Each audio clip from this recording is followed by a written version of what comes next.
All right, welcome to the Fandemic Presents Pre-Venge of the Nerds. We are your one-stop podcast. Every week, we're going to give you all the things to level up your awesome. Just like my book, Leveling Up My Awesome, on Amazon right now. Yeah. Boys! Shameless, shameless plug, sir. Shameless plug number one. Yes, we need to get a ticker. We need to Right. get a counter. Yes, sir. For starters, we will give you our war report. That's right, the What's Awesome report for the week. With all the who's its and what's its. If it's awesome, you know we got to talk about it. And once we find out what's awesome, then we're going into our pre-venge part of the show and tell you the stories that could have led to your favorite movies, TV shows, and so much more. It might be a pitch, it might be a list. One thing is for sure, your awesome will be leveled due to this. Just like if you read my book, level up my awesome on Amazon right now. Two shameless plugs, sir. I Then feel like the count. Right. Then we're going to get into verse mode. This is where Brian and I each take one character, one noun pretty much, of awesome that we talk about throughout the show and tell you how they meet, why they would fight, and more importantly, how or who would kick whose patuckus. Or that's what Leia says. Today we're going to do something a little bit different in verse modes. We are going to go movie versus movie. All right. Like that. Yes, I'm Bradley Butin, and this is my co-host. Brian S. Dennis, with a S stands for Froyo. Yes, it should. Brian, but first, Brian, Yes, sir. what did the big flower say to the small flower? What? Hey, bud. Ladies and gentlemen, the dad jokes belong to the one and only Bradley Butin and him alone. I do not support that message. So, I mean, all Dare right. or dare? Apparently, Leia just butted in and said it wants to dare me to do something. Dare, I guess. I dare you to eat one of these. Okay, I'm being dared to eat a cranky I don't like them. Mommy don't like them. cornflakes with chocolate. Ew! Is that all it is cornflakes with chocolate? Oh, it's like that big. I mean, that doesn't look like a cornflake with chocolate. I mean, do you have rabbits? Do you like them? No, they're fine. Oh my god. Again, sir, do you have rabbits or any other small animals? Because that looked a little suspect. I have demon cats. Well, yeah, you check the litter box. That's all I'm saying, sir. Yeah. Yeah, that looked a little gritty to your boy. Yeah, I mean, tasted chocolatey though. Yeah. And that, ladies and gentlemen, wow, this is your one-stop shop for the most must-see podcast in America today. When you hear my tag team partner goes, tastes chocolatey. All right, yes, yeah. By the way, I've heard that many times in my life. Boom, boom. All right. Oh, I love it. Oh, All buddy. right. So before we get sued or kicked off of YouTube, let's jump into it, sir. Yes. Let's start off with a little bit of honest advertising brought to you by Brian S. Dennis. Yes, sir. So this is one of my favorite things to contribute to the show is honest ads. So Bradley, we're going to combine a tat with the honest ad because I haven't quizzed you in a little bit. So I have honest movie trailers, and I want to see if you can figure out the movie trailer. Are you ready, sir? I am ready. Give it to me. And we'll follow the rules of when we've done our riddles before, which is I give you 3 guesses, no hints though. Only 3 guesses, and I can reread as many times as you want. So here we go. Ready? I'm ready. A space explorer encounters a strange planet full of overly aggressive, hostile aliens who dress almost exclusively in the color green. During this mission of discovery, he learns to navigate tropical terrains, administer first aid, and how important reservations are for air travel. The cinematic gem stars 2 future governors, Killmonger's real daddy, and the bearer of the Matrix of Leaderships. Get your tickets now for what movie? Oh man. Is this an animated movie? It is not. Not. Oh, okay. So it's not animated. Let's see. What?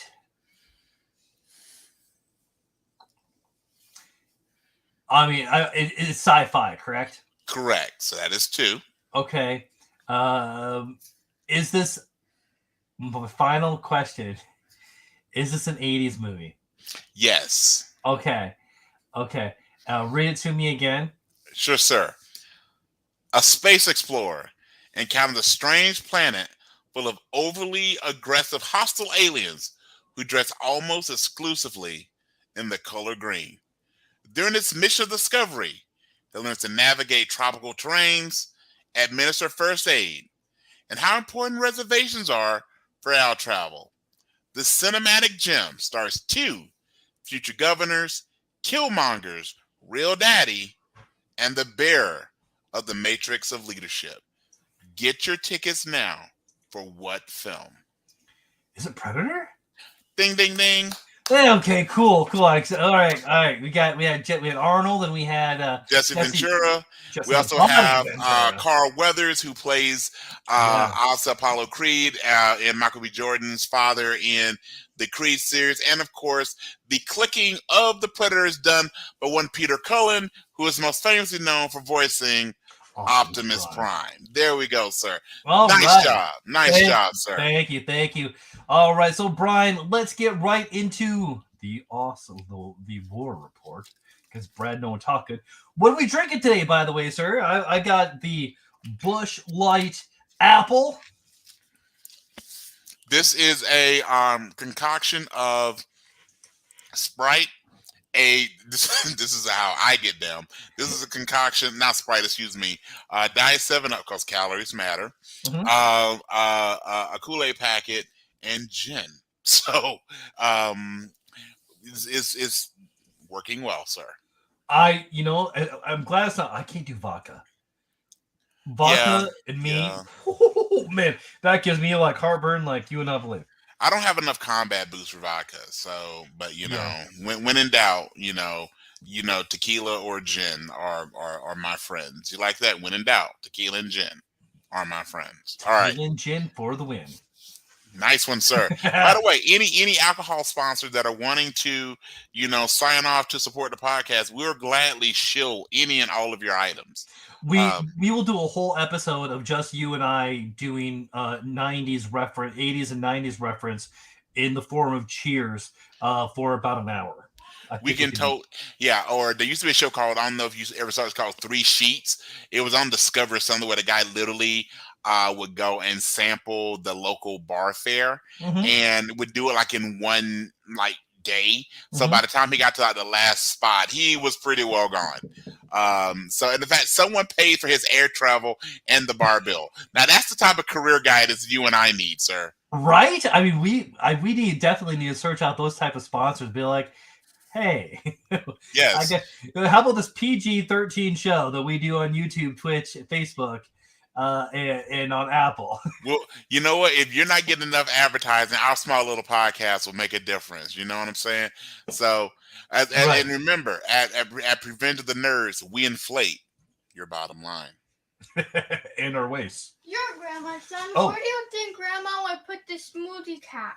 Oh, where do I don't know. I'll look for it when we're done, okay? Me and Mommy checked everywhere twice. Well, if you checked everywhere, then it's gone.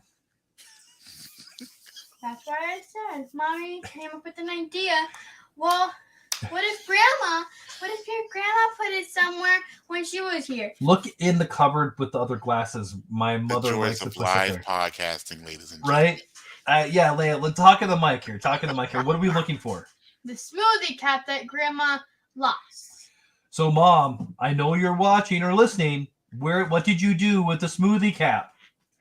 Do you think Grandma's watching? or listening? Well, I called her and she didn't answer. Oh, okay. Well, she called already. All right, kiddo. So, I can't look for it right now. I will look for it when we're done. Welcome to my life. All right, kiddo. Love you. Nay! All right. No, we don't live in the country. We don't need any horses. All right, go, Mr. Ed. Nay! Okay. All right, kiddo. Say hi to everybody watching. Hi! Bye! All right. So Bradley. Bye!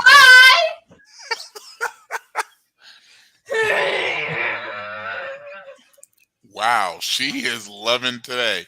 All right, sir. I have a question for you. Shoot.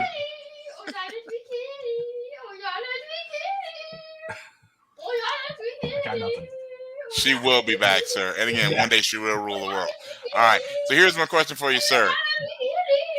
As you're discussing the smoothie cap, is it one cap to rule them all, one cap to find them, one cap to bring them all, and in the darkness bind them? Yeah, sounds about right. Nothing. That was good. That was straight up deep dive in Lord of the Rings, folks. All right. We are losing listeners as we're doing this. I can feel it. We're going to go, you know what? Try that and I'm out. Okay. Yeah, we know we're only a couple weeks away from the Rings of Power. So September 2nd. So I'm stoked for that. So, all right. Let's get into the war report. Brian, what's on your war report this week? Well, before I get into that, I have heard that there will be an Easter egg regarding the Ring of Power, the missing Ring of Power, known as the Prince Albert. Now, as we talk about the Rings of Power, excuse me. Google it. Yes, Google it later. Well, okay. But be careful who's around. Yes. And if you're under 18, do not. Okay. Now, with that being said, let's talk about our What's Awesome report, the war report. I've only got a couple things because the things that I watched were really, really interesting. I really love. So I'm going to start off with something that is just super, super silly. It's a Netflix movie. It's just a good way to spend about 90 minutes to 2 hours.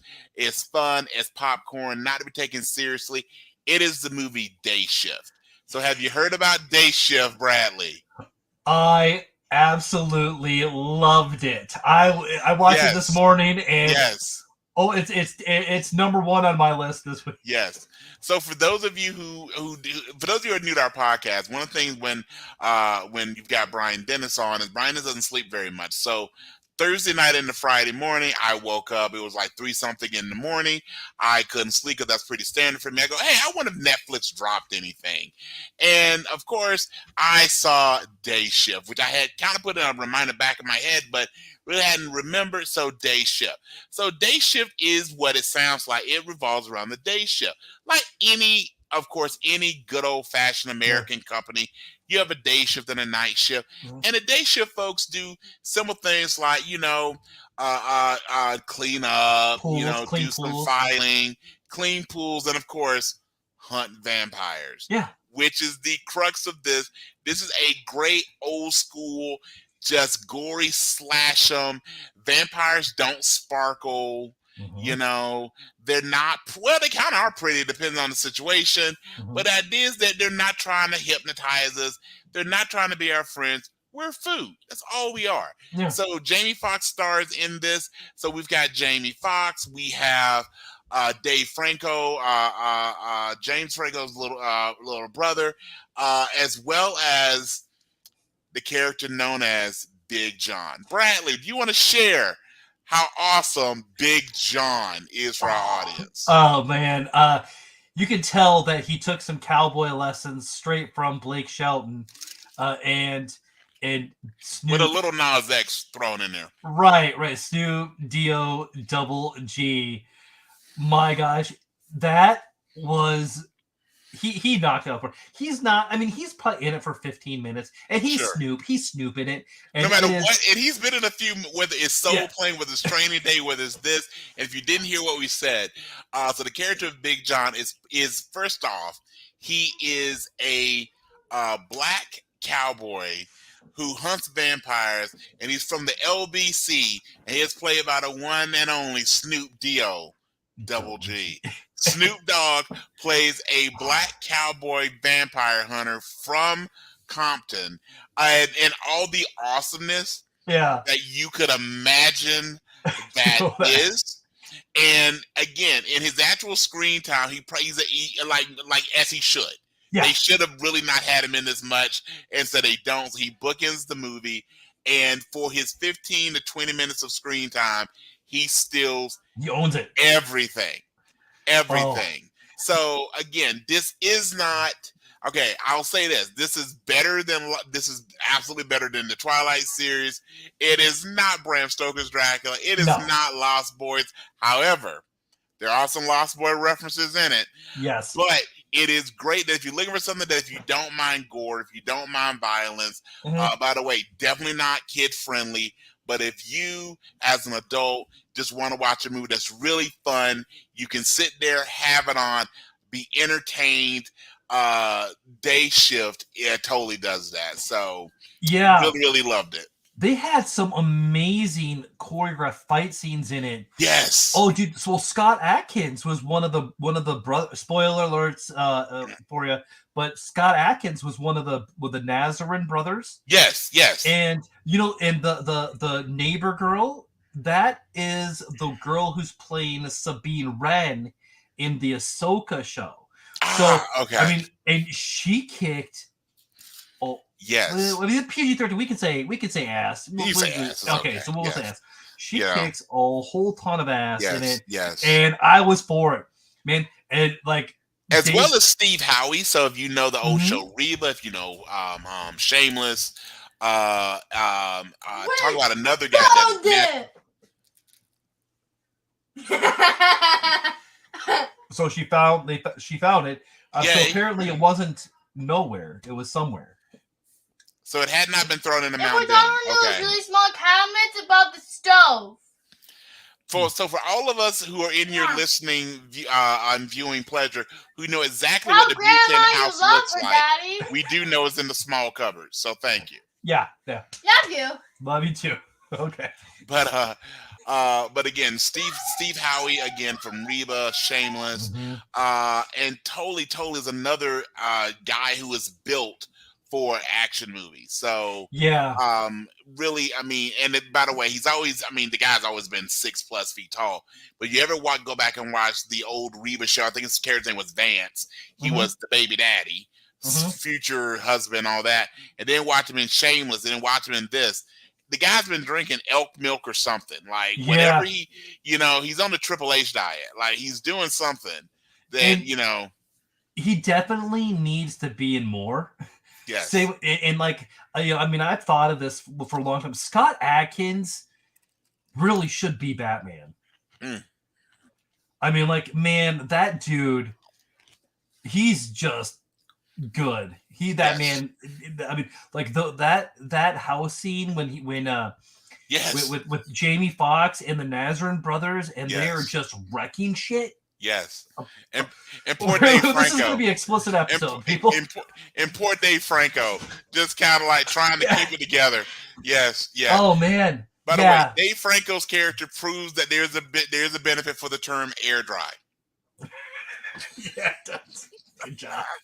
So yes. So again, it's totally rated R. It's totally not for kids, but it's totally fun for adults. Yeah. Check out Day Shift. Yeah, absolutely. And I hope they make a sequel. It's totally set for a sequel. It's totally set for the sequel. And honestly, like, man, that would make give it a comic. Get some obscure comic company. Well, I don't know who owns the rights to it, but I was thinking, I was watching it. Why not? Because he needs the career help at this point, unfortunately. Why not link up this with and I don't know, but it just felt like this. And if you remember the Will Smith Netflix movie Bright, it felt like these could have happened in the same universe, right? I'm for that. So why not? And if they unless there's some type of reason why you couldn't do it, even if they're owned by different properties, unless there's a real reason why you couldn't do it. I mean, again, Will Smith needs the help. Jamie Foxx. By the way, you've got two. By the way, for all we're talking about, these are two Oscar-winning actors, so they can act. Why not just put them in there and I know I would sign up for anything that kind of put those two together. Okay. Yeah. So again, Netflix, if you're listening, and we know you are, make that happen. The other thing I have on my war report before I get to my way back throwback is a new series that is on Amazon, which is on the opposite end of the spectrum from the popcorn. Just watch for fun is a really great, meaningful serious series taken from the Tom Hanks, Gina Davis movie A League of Their Own. The series A League of Their Own. This is phenomenal. So again, it is not a sequel. It really is a reimagining of it. Okay. I from reviews of it, this actually is based on true accounts from the All American Girls Baseball League. Mhm. So it follows the Rockford Peaches, same team from on the movie. There is no Madonna, there is no Lori Petty, there's no Gina Yeah. Davis, there's no Tom Hanks. In fact, there are none of those same characters. The similarity is that they call themselves the Rockford Peaches, and the uniforms are about the same. Cool. And instead of being Harvey bars, I believe they're called Baker bars at this point. Mm. But it really takes like what would it be like to be ball players during this time, especially obviously an all women's Mhm. team, and it does two really interesting things from a diverse and storytelling point.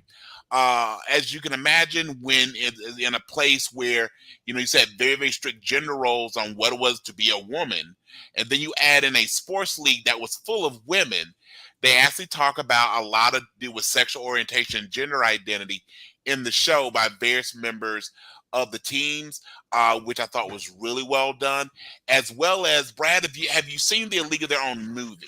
Yeah. Oh yeah. Several Okay, times. so you remember that one scene during the tryouts where they have the African American woman who walks up, picks up the baseball, and throws it, and just shows that she could play, but obviously they're not going to let black women into the league, right? Mhm. So they have a follow-along storyline of the white women who are trying to help the league and try and be successful in the Rockford Peaches, as well as almost take that same scene, but where the leadership of the All American Girls Baseball League actually forcibly eject a potential pitcher who's black, and would not let her try, and then follows her story as she again tries to find her own place. So it shows that even the journey of of the Rockford Peaches, it still shows an additional level of being ostracized and marginalized through this. The cast is phenomenal. It is really good. It's definitely something that probably you and your wife would dig together. But I think it's just a great, great show. I believe it's 10 episodes. I could be off of that number. But again, it's called League of Their Own, again, on Amazon Prime. Very serious show. It actually does have some funny moments with it as well. But just a great, great show. So definitely check out A League of Their Own. Yeah, I just saw it come up on the you should be the recommended list, and I Sure. forgot it was coming out. Excuse me. So that one is on my radar, and so is Paper Girls. Paper Girls. Oh is yeah, on my so radar check as well. out Paper Girls. So. All right, my last thing on the war report for me is, and again, sir, you may have gonna mention it, but my way back through, I was given one thing from back in the day, and this is an offshoot of Brad and I's conversation, which is The Good Place. So S stands for Froyo because The Good Place is all about the Froyo. So I'm assuming many folks in our audience have heard of or watched The Good Place. It is still streaming on Netflix. It stars Kirsten Bell and Ted Danson, as well as a great cast. We're talking about The Good Place. The only thing I'm going to say about The Good Place that is really, really good. Okay, so it is 4 seasons, 25-ish minute episodes because they were 30-minute episodes of commercials. It was on NBC. It got all the rave reviews from critics, all the rave reviews from fans. It was meant to be very point in time. Again, there's only 4 seasons. Great show. I know you said you just started watching it. You really dug it. So without giving any spoilers from my end, I would just say anyone that's looking for something that's cool to watch, really good, very unique storylines and just subject matter, and lots of twists and turns. You definitely want to check out The Good Place. Yeah, man. Like I never had any desire to watch it until was it like 2 weeks ago I think it was 2 or weeks something? ago. Yeah, when you recommended it, and like I wish I would have watched it before. I'm on season 2, and did you know the woman that plays in season 1 Vicky or the real Eleanor? Mm-hmm. She is also the voice of Sabine Wren in Star Wars Rebels. So Did not. we have two doses of Sabine in my life this week. So maybe that is destiny telling me that I need to do a Star Wars rewatch. I mean, the breadcrumbs are definitely there. Absolutely. Absolutely. So again, give it a watch. I think anyone that again likes quirky, and I mean this in the best way possible, Mhm. one of those great quirky shows that is just fantastic, really good thing to check out. You definitely want to check out The Good Place. Also, I want to throw this out, and I'll update Buy Me a Coffee here. I just thought of this up here a second ago. Brian, would you be willing, anybody that goes in and buys us a coffee at either $3 or $5, you can suggest any show or an episode, and we will give you the double B treatment, the Pre-Venge treatment We got you. of that show / episode. Brian, would you be up to this task? I am definitely up to this. So anyone who wants to come and show your support, we will be you can absolutely give us a show, give us a movie, and we will give it the PVOT in treatment, because remember, at Revenge of the Nerds, where nerds go wild. Yes. All right. So Brian, anything else you want to say on your What's Awesome report? That covers my big one, sirs. I want to flip this over to you and you give us your rundown. Perfect. So most of it we already talked about. This happened. Day Shift and The Good Place took up a lot of my time. I'm also rewatching Game of Thrones, but I mean, that's just my wife and I time. Also, I'm really enjoying. There's Big nothing Brother. that says couples like a show starring incestuous twins. Nothing says romance. Like throwing a small child out of a tower because they saw you sleeping with your sister. Yes. And then ends with a boy getting with his aunt. Yeah, that was a bit. By the way, that was a bit. Again, and I'm not going to say spoiler alert. No, we don't get a spoiler alert. The show's been done for a few years.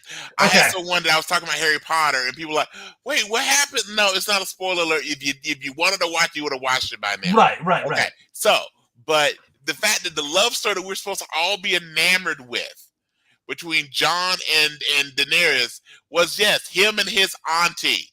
Okay, I'm from the South. We knew what was up. Okay. Right. So yeah. By the way, you know what? Next time this madness way. Think about, I don't care how cute or hot your aunt is. How many of you are really okay if your aunt was to tell you, hey, bend the knee? Not so much. Mm-hmm. Not so much. So yes. And House of Dragons comes out here, like I think in the next couple of weeks as well. Yes, absolutely. Which again, speaking about incest, they are going to go deep in that, because as we know, that is how they kept their line pure, and why everybody are super duper albinos. Badly, what do you think we'll maybe get a Paul Bettany sighting in House of Dragons? I hope so. I mean, that's right up his. I mean, not that he is incested and whatever, but I mean, that's kind of what he likes to play. I mean, like weird, super white superheroes with bright blue eyes and albino priests, or androids. Yes. Yeah. Yes. I'm for it. By the way, House of Dragons is a week from today. Is it? Okay, I got to put that down. So, man, our war report next, it won't be next week. It'll be a week after, yes. So, all right. So, yep. Okay, got it down already. Awesome. All right. I'm super enjoying Big Brother and Claim to Fame, kind of guilty pleasures. Other than that, there's a new movie that hit Paramount Plus this week called Superhero Headquarters with Owen Wilson. He plays kind of like this Iron Man type character who gets his powers from like a meteorite or whatever. Lots of superhero tropes. And then it has the kid, and I forgot to write his name down. but he was in Adams, the one with Ryan Reynolds, and the Adam Project. The Adam Project. It was the young one of him. He's also Percy in Disney Plus's Percy Jackson. Yep. He's in it. He looks really young, so I wonder if they filmed this earlier, and then and it's a fun little movie. I mean, I enjoyed it. It was nothing that, you could get up, walk around, whatever, and didn't have to keep your attention, but it's worth a watch. It's very, very kid friendly, obviously. Perfect. So definitely, the reviews are not very good on it, but my enjoyment review of it is fine. I would say, I'd like to see more set in that world. So gotcha. Owen Wilson, Mobius, and all of his other roles. Good actor, and especially when he's the dad. So give it a check out. Because I know there was nothing that made me happier than Marley and Me. Oh, yeah. I mean, I will get into it, but dude, I leaked at least 3 or 4 times during Sandman. We'll get into that in Pre-Venge. Absolutely. In fact, that was the first thing I did today was rewatch that very particular episode. All right, sir. Anything else for your war report? Yep, a couple things here. I am marketing and events at B&B Theaters in Ankeny, so I'm going to give them a quick shout out. I just got approved to do an Uno tournament. This will be coming out in a couple of weeks. So if you're in the area, look me up. I will give you the details. It's going to be a heck of a lot of fun. It's going to be 4 rounds per table, and we're going to bracket it. And every round, we're going to throw in some new rules, house rules, and then a B&B Theaters rule that I made up, and it's going to be great. Also, leveling up my children's book that I released at the end of last month. Do yourself a favor. If you got kids, they are going to love it. It's a quick little read. It's all about positivity and keeping up being positive. And along with that, one last thing, I was also interviewed by Tanya Andrews and with Confessions of a Family with 3 Crazy Boys. And that was a great conversation. That was on Facebook earlier today. So thank you for that. And I look forward to having you on the Fandemic.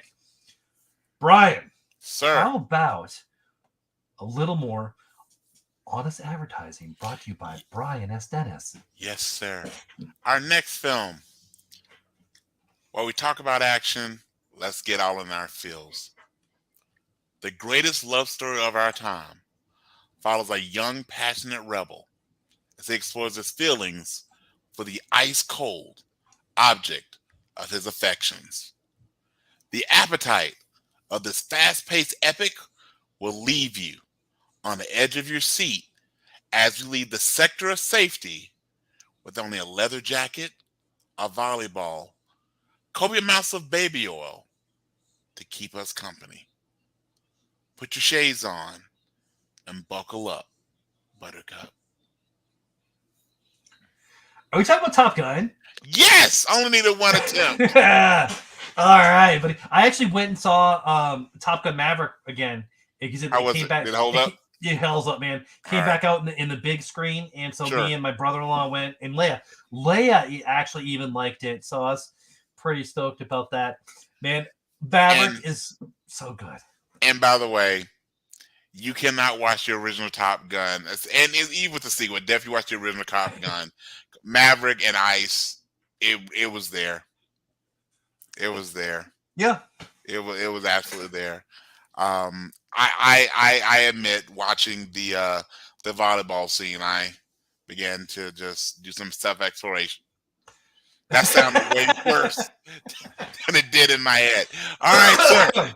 Okay, let's move forward here. All right, Brian. We are going to move on to the next part, but we better do some good things for Leia. Let's go ahead and play that fun Pre-Venge of the Nerds intro. That's about a minute long. All right. We already talked through this, but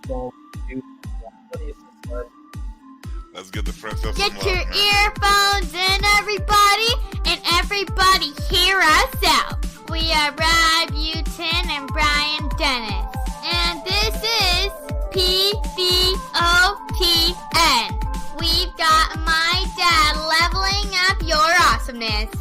poppin' knowledge of TV, movies, and comics. We've got Brian Dennis flexing his nerd muscles. How you level up your awesomeness? He will solve the puzzle. Just when you thought you've heard it all, a new episode will come along. Won't you like, subscribe, and rate our show? One last thing. Leave a 5-star review before you go. Oh, yeah! All right, thank First you. off, her "oh yeah" gets me every time, and I love the fact that I apparently bring the muscles of the nerd tandem here. So thank you, Princess Leia, for giving us that. So yes, so Brad, what are we going to talk about during the Pre-Venge and our little deep dive today? Man, we are going to talk about probably the greatest show that we've seen, at least so far in 2022, if not longer. There's a good case for it. We are going to talk about Neil Gaiman's The Sandman. The Sandman, absolutely right. And before any of you think about Metallica, and before Lars Ulrich sues us, because that's what he likes to do, we're not talking about the overhyped song. We're talking about the multiple award-winning graphic novel, aka comic, Neil Gaiman's, like you said, The Sandman, which is which in the late 80s through the mid 90s, it was his original run. Just won all that was really kind of stepped up. This is, again, Brad and I are around the same age. Yep. This is when comic books kind of really started to make that step up of being these really serious pieces of literature. Not all comics are going to be it, and comics don't have to be that, but this is one of those where this is truthfully beyond an actual, this isn't Marvel, this isn't the Avengers, this isn't even Justice League, even though this is part of that DC universe.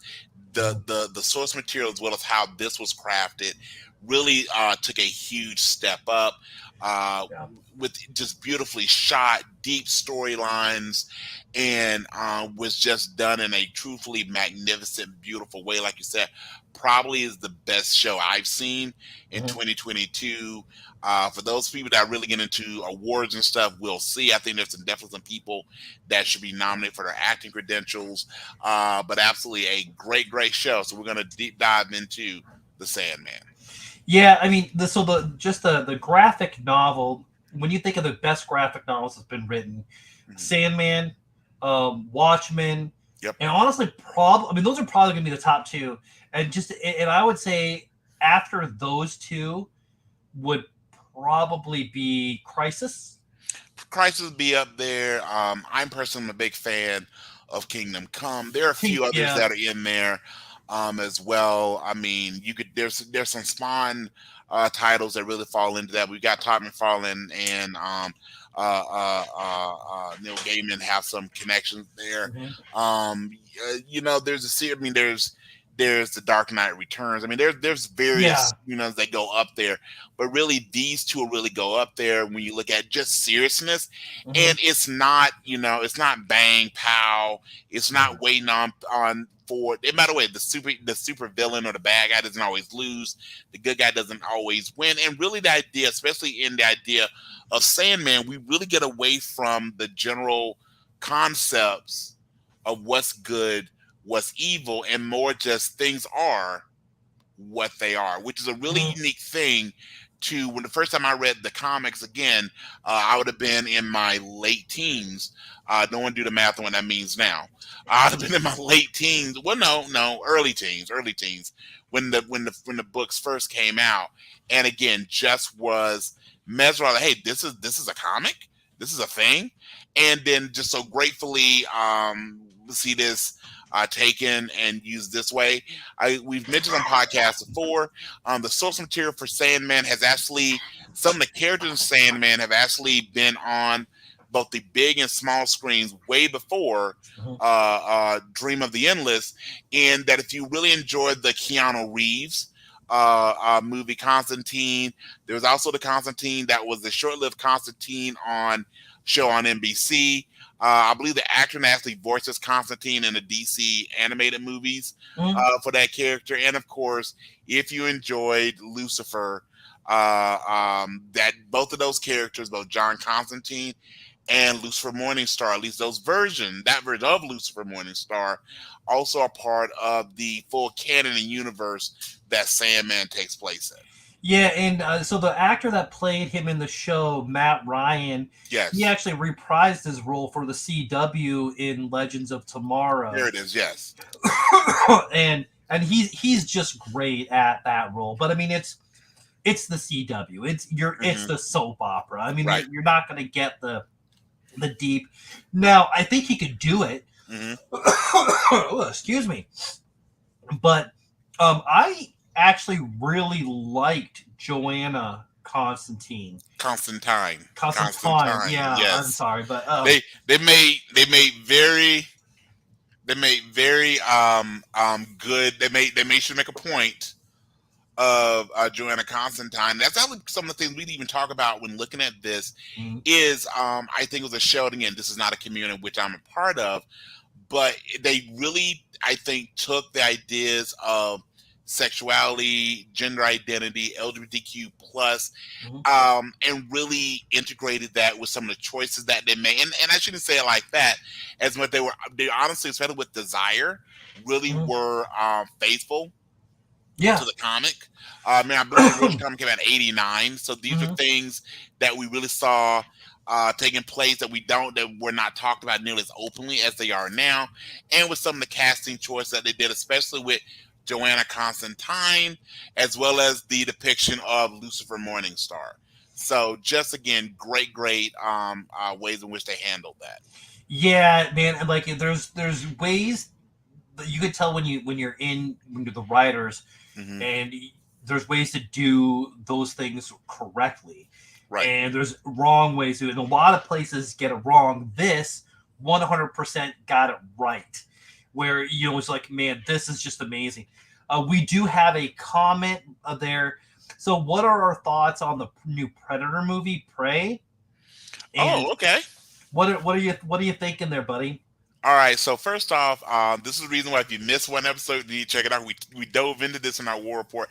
The new movie Prey is fantastic. So if you've not seen Prey, which is on Hulu, which is really a prequel, while it's the newest adding to the series, it is the newest movie taking place with a Comanche tribe who encounters a predator. I think Naru is the name of the young woman who is at the center part of the movie. It was fantastic and I think built incredibly well. No spoilers, but if you want a fantastic kind of great final action scene, definitely check out Prey. Yeah, man, that actress got a very, very big future in front of her. And I loved it. I've watched it twice. Yep. I wish I could have seen it in the theaters because I think it would have done well. But I actually, I mean, it's better than Predator 2. I would have liked a show entire, like, develop those characters. It was done really well. And that is from NG Overspeed from Twitch. And so talking about Constantine, do we need a new movie? Do we need a new Constantine movie with Keanu Reeves or somebody else? I think we do. I think we do. So a friend of mine is listening. So for One Miss Candy McGinnis, if we do get us a new Constantine, it will not star Keanu Reeves. We are tired of Keanu Reeves. We've seen enough. We're tired of him as John Wick. We're tired of Bill and Ted. We damn sure are tired of him as Neo. Keanu. In fact, no, I want another Matrix because they owe us one. You owe us one. But yeah, sorry, I'm making fun of my friend's crush. But yes, I would love to see a new Constantine. Just by the fact that kind of, it was set up, and if I believe correctly, there were some studio issues why there was not a sequel. So I definitely feel there is space for a sequel. I think there's a lot to be told, especially now that we took care of Shia LaBeouf. That's away from us a little bit. And maybe, now again, we continue to see things grow with Warner Brothers and DC that, hey, Keanu Reeves is a fantastic actor. Obviously, guys stayed in phenomenal shape based on the gung fu in the John Wick movies. I say definitely bring him back if he wants to do it. Absolutely, because again, he could play more of a bro. By the way, this guy looks way better than me. I don't know how Keanu Reeves is. I was gonna say he can play an older, aged John Constantine. I wish I looked as cool as Keanu does, especially in a black on black suit. But yeah, I would love to see a new. A brand new one, and hey, maybe we'll get him on the big screen with some of the products that the WB's got going on. Hi! Oh, and Leia is back. All right, say hi. Hi! All right, And now that may have been the most startling one. She doesn't get me. My That one she got. blow off his ears for a little bit. Your what? Leia, did you watch the new Predator movie? What's that? Then okay, all right, we're talking about the new That Predator. answers that question, doesn't it? Ew, you're Right. crusting me. So, yeah, I mean, so NG Overspeed, yeah, you're right, man. It's awesome. I have watched Top Gun. See, she watched Top Gun and liked it. She's actually admitting it for everybody. So, yeah, man, it was amazing. So, Brian. Yes, sir. Back to the Sandman. Can you name all 6 of his brothers or sisters? Do you mean the Endless? The Endless. Well, number one, let's give them an order. Well, not necessarily order, but at least the names that I can come up with. So number one, we have, hence the name Sandman, which centers around Morpheus, who is Dream of the Endless. And these are all named after D. So from Dream, you have, in the show, you have Death, you have Desire, you have Desire's twin, Despair, you have Destiny, you have Destruction, and you have Delirium, I believe. Very good, sir. I could not name them, so I had to look it up. But oh boy, we're getting Demon Cat. What do you call this thing? Demon. Again, ladies and gentlemen, the joys of live podcasting. This right here is one of our little shittens. Next time she comes in, maybe tell her this. That Taco Cat spelled backwards is Taco Cat. I got both of them. Oh gosh. All right, kiddo. Go. say bye to everybody online. Bark. Or bark. Okay. Or bark. Sure. Or bark. Kitties. Yeah. So Brad, what was your favorite part of the show, man? Oh my goodness, there was so much. I guess my favorite, honestly, was my favorite 2 episodes. But so episode 1, like, I think it just comes off really strongly. But without a doubt, my favorite episode, and I think you and I both agree, the episode is centered on death, was so good. Was so very, very good.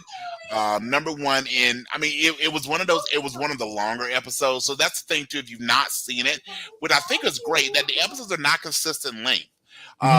Some of them are only about a half hour. Some of them are over an hour. So it really depends on kind of the subject matter. But I really, really enjoyed what we get to see. So I'll back a little bit. So for those that are uninitiated, so the series focuses on Morpheus, who is known as the Sandman or Dream of the Endless, which is really these constructs that really make up our reality. So you heard me name them before, all beginning with D. And so they're all siblings, okay? So they're eternal. They are when time starts and they're when time will end.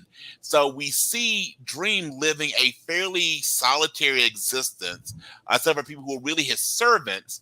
So we get to see him spend time with one of his siblings, which is Death.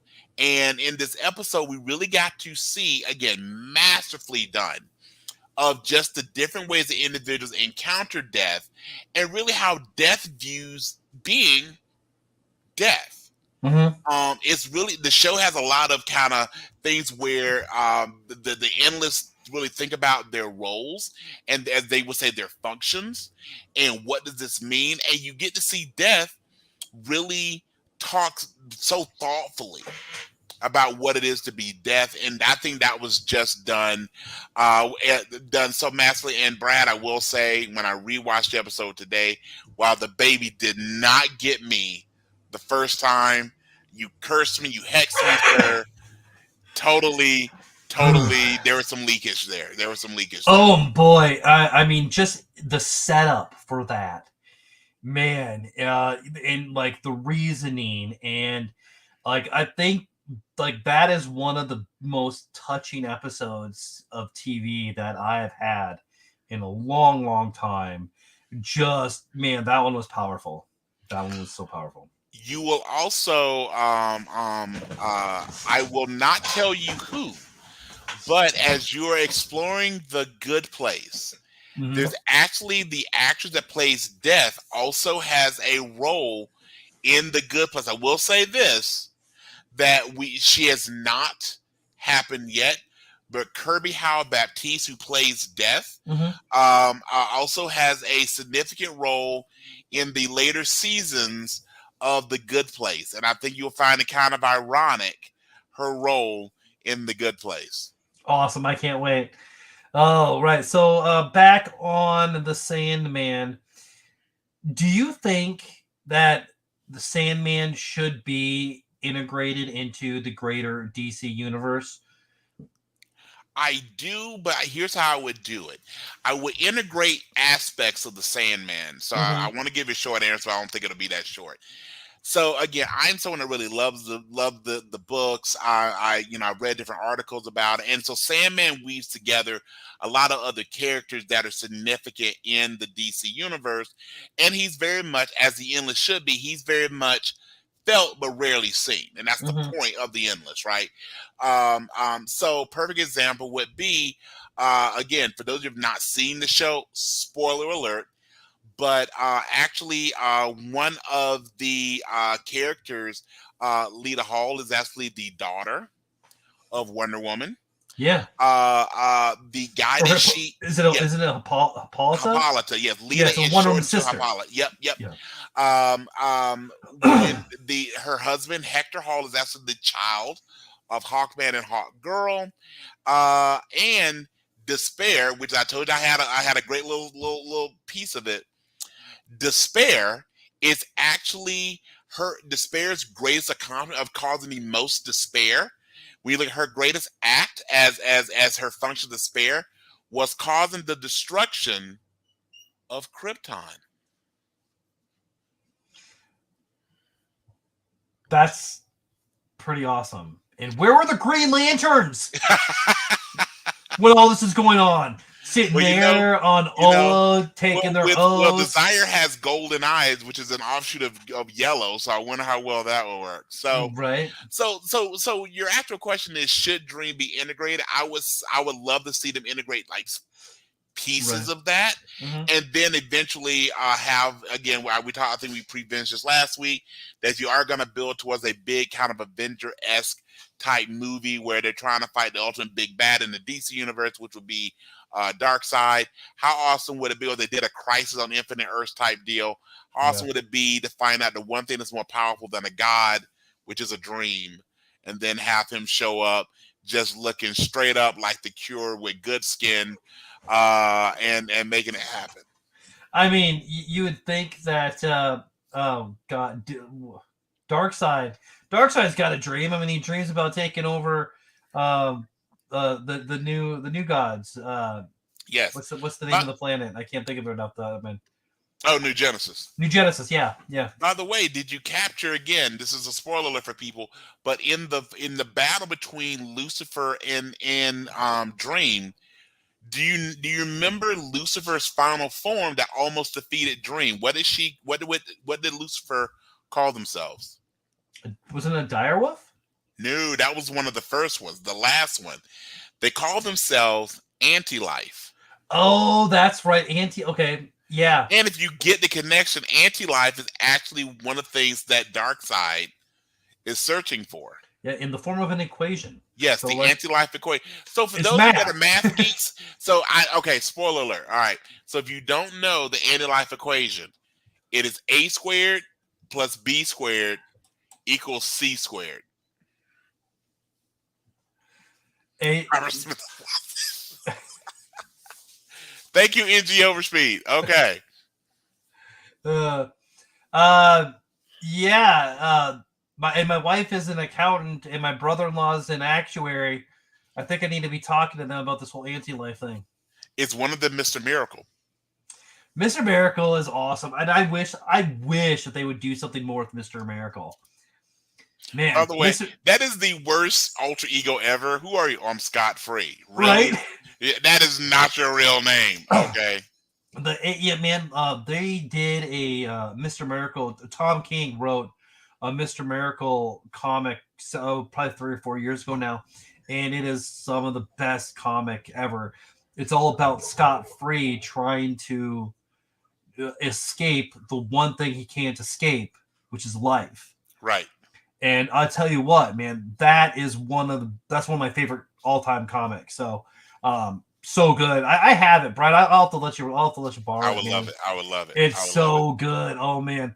So cool. Well, let's go ahead and anything else we want to talk about in the Sandman part? Well, personally, again, I love the fact that, again, they kind of talked about the Sandman at a variety of levels. So you have, again, spoiler alerts, you have the scene with Jeb, who acts as Sandman, which kind of is a offshoot to the JSA version of the Sandman. Again, the kid that's born, which I won't go too much into, it definitely ties into future things with both the Sandman and actually the Justice League. So there's so much that, again, this definitely seems very much similar to Joker in that it's taking a character, expanding upon it, while this is very true to the comic, but really kind of setting at in a different little pocket verse where the majority of the movies and the TV shows are occurring. But if there was a way, again, I would do it sparingly. I do not think the reason that the Endless, the reason that Dream and his siblings are so powerful is that they only jump in every so often. You look, I mean, honestly, follow Marvel's example. You know, how often do you don't get very many? Again, Samuel Jackson, where the L stands for, you only get so many scenes with Nick Fury in the majority of the movies. You don't get many movies where he is constantly through it. You know, he's really present in Captain America 2. He's definitely going to be present in Secret Wars. He was a little more present in Spider-Man Far From Home. But for the most part, he's in, he's out, he's in, he's out. This would be very similar to like the Dream. Just put him in there occasionally. By the way, the Dream is Notorious B.I.G.'s favorite artist, because remember, Bradley, when in doubt, it was all a dream. I like it. Word Up magazine. Okay, we'll keep going. But yes. So again, enjoy the show. If you've not watched it, it should be at the top of people's list. There's so much good stuff out there. I know Lock and Key is really good. So I know folks that are still catch up on Umbrella Academy. There's so many things that are really great out there, but definitely check out Sandman, and got to give credit to Gaiman and his crew on really making something that made a really good leap from the comics to our screens, and it's just been fantastic. Yeah, there's no way that could have been a movie. And with where they went, I can't wait to see where they go, because we only got like what, 3 of the siblings. You got Dream, you got Desire, you got Despair, you got Death. So you got 4. So 4, okay. Right now, and remember, one of them is the Prodigal, which I believe is probably Destiny. Destiny's the wisest of all of the Endless, and again, we can definitely go into the deep dive of the Endless later. But I'm thinking that's the Prodigal one. So again, everything is set up for there to be another season. Yeah. And again, got to give them credit for, again, beautifully shot. I mean, it is just, if you are an artistic leaning person, just watching the way things are shot, it is just gorgeously shot, especially when they're in the dreaming. Lucien is such a great character. Come on, Patton Oswalt as Matthew. That just absolutely, cracks me up. Because all I could see was the donkey from Happy as well. So it was really, I was like, wait, what? So Patton Oswalt has found his niche, playing anthropomorphic animals. So there we go. So yes, sir. Awesome. So we are going to go ahead and move on to the next part. We're going to verse mode, but before we do that, a little more Honest Advertising by Brian S. Dennis. We wish you a Merry Christmas. We wish you a Merry Christmas. We wish you a Merry Christmas and a Happy New Year. Nestle around the fire, boys and girls, and hear the story of Santa's favorite and naughtiest elf. Drawn to the big city with promise of bright lights and an invitation to Hogwarts, Johnny the Elf finds friends, love, and a new appreciation for all things Argyle. Make your holidays explode with this instant classic of Yuletide fun. I'm giving you one guess. I mean, we're talking about Harry Potter. No! What? Oh my goodness! No! Okay, I'll give you other two. All right, now you can ask what. It is not Harry Potter. It is not Harry Potter. The Hogwarts was totally a red herring. It is not Harry Potter. All right. All right, one more time. I'm not going to sing it. We wish you a Merry Christmas. We wish you a Merry Christmas. Okay. We wish you a Merry Christmas and a Happy New Year. Nestle around the fire, boys and girls, and hear the story of Santa's favorite and naughtiest elf. Drawn to the big city with promises of bright lights and an invitation to Hogwarts, Johnny the Elf finds friends, love, and a new appreciation for all things Argyle. Make your holidays explode with this instant classic of Yuletide fun. Elf. Wrong. I'll give you one hint. It's an 80s movie. It's an 80s movie. Are you talking about Die Hard? There it is. Oh, man. Third time's charm, I guess. Oh, man. So, all right. Well, 2 out of 3 ain't bad, to quote the R.I.P. Meatloaf.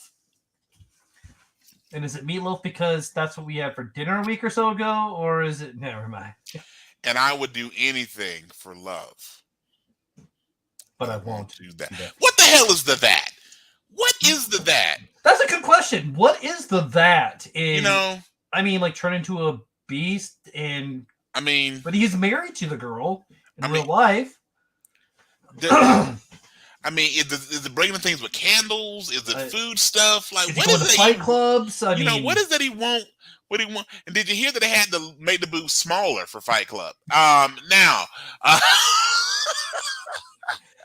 Oh man. Yeah. The only thing would have made Meatloaf any cooler. What if he called his backup group Peas and Carrots? I think that would have been fantastic.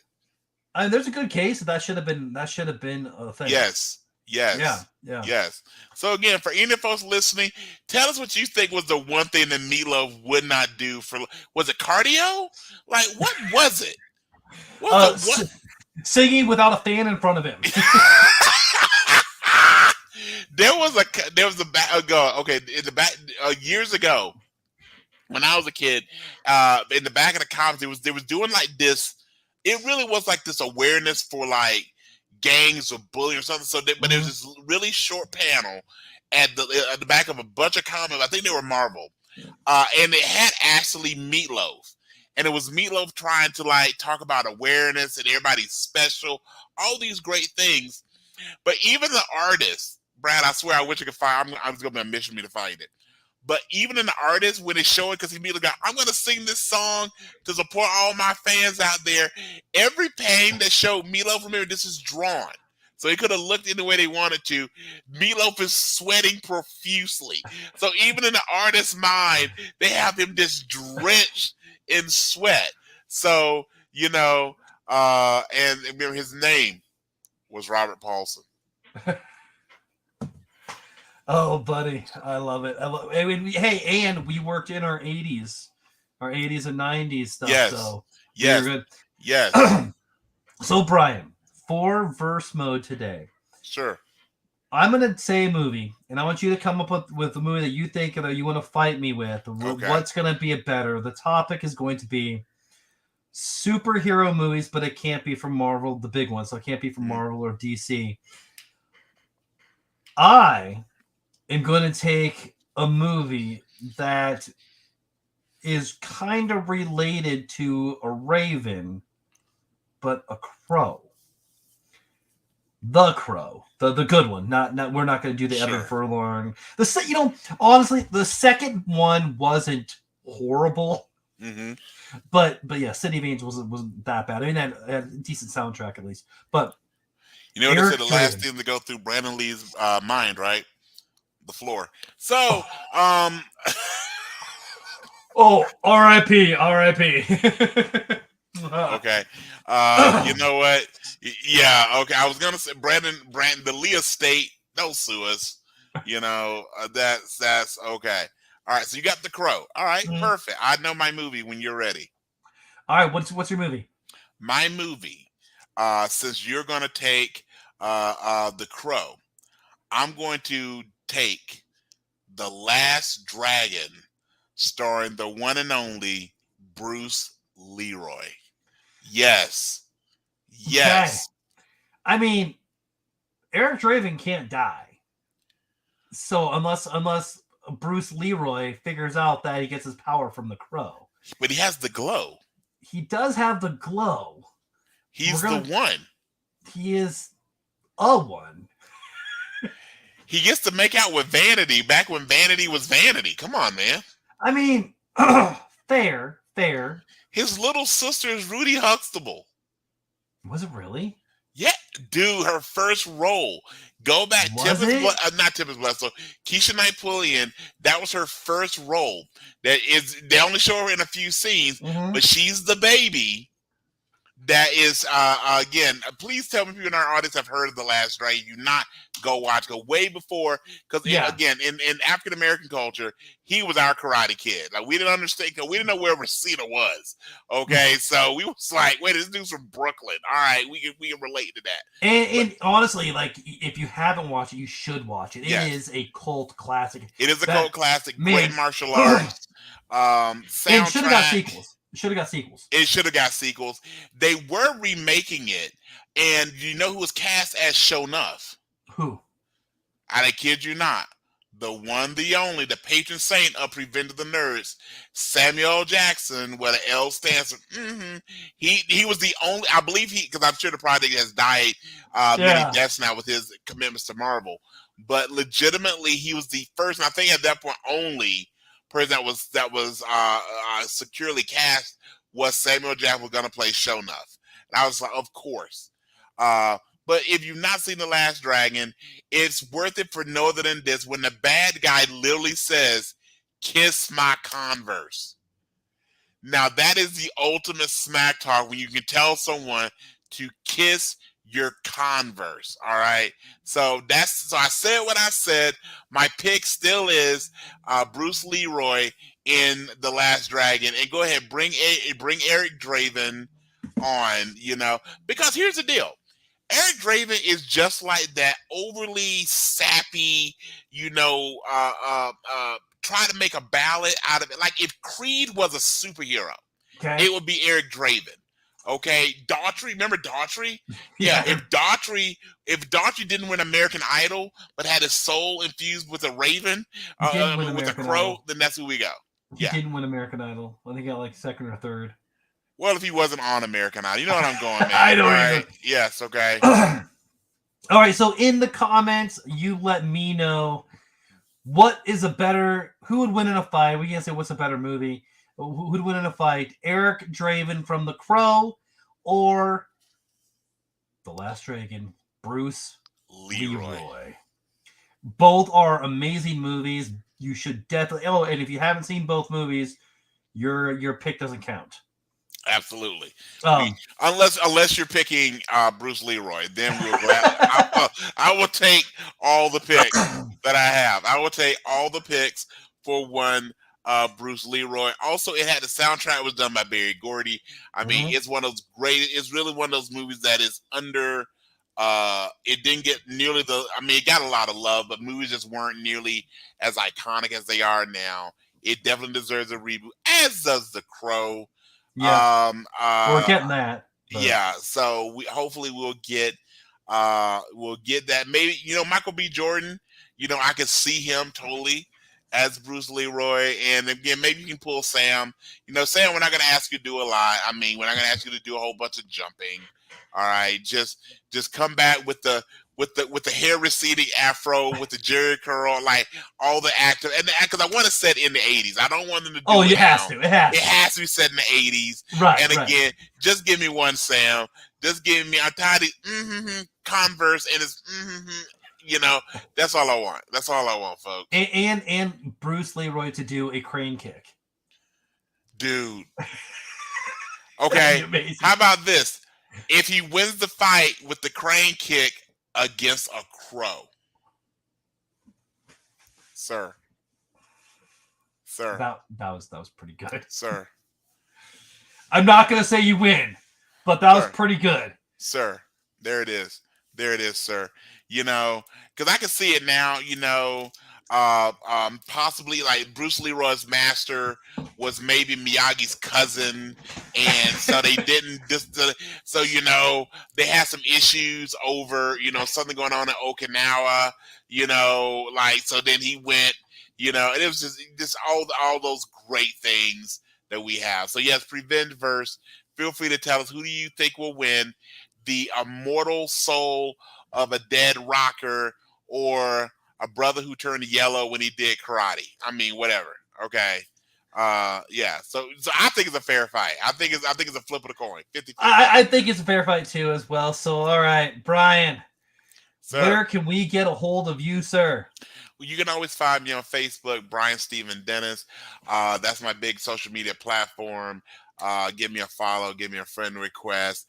I try and keep my page fairly humorous, and you'll hear me a lot of stuff about Winnie the Pooh. Don't ask any questions, just enjoy the post. And I'm always looking to make new friends on social media. So again, Brian Steven Dennis on Facebook, sir. All right, you can tweet at me at Fandemic3. Message me on Facebook at the Fandemic. I'm also active on TikTok at the Fandemic1. You can hear my reviews and so much more. If you want to support the show, there are several ways to do so. You can buy me a coffee at www.buymeacoffee.com/thefandemic. Become a monthly supporter like Stacy did at anchor.fm/PVOTN. You can also go to PayPal and Venmo at Bradley B10, or just share the show with someone you want to make a little more awesome. You can also do this by buying my children's book, Leveling Up My Awesome. Three shameless plugs, and we're going to keep them coming. On Amazon right now. Don't forget to leave a 5-star review, or else my daughter will cry. Ladies and gentlemen, take me at my word. If you do not make Leveling Up My Awesome #1, okay, at least somewhere in the top something with Amazon. I forgot where we're competing, right? But if you don't make this a hit on Amazon, not only will Princess Leia cry, she will spend more time on the podcast blowing out her father in my eardrums. So help us, America, okay? Buy the damn book. It's $8, okay? Come on, put some money in my friend's pocket, okay? Do that for us, all right? We're free. You get to hear me compare 80 horrible, metal ballad bands to superheroes. Where can you get this type of entertainment, folks? Okay? And as always, here's my last plug for your book, Level Up My Awesome. It is still better than Herogasm. Nice. I love it. Brian, I think we are at max levels of awesome for the week. We have buried the needle, sir. Let's end it like we always do, on a positive note. What are your words of wisdom, sir? As always, remember, no retreat, no surrender, and Goonies, never say die. We're all playing the same game in life, just on a different level. Thanks for catching up. You're welcome for leveling up your awesome. Live free or die empty, friends. Have a great night.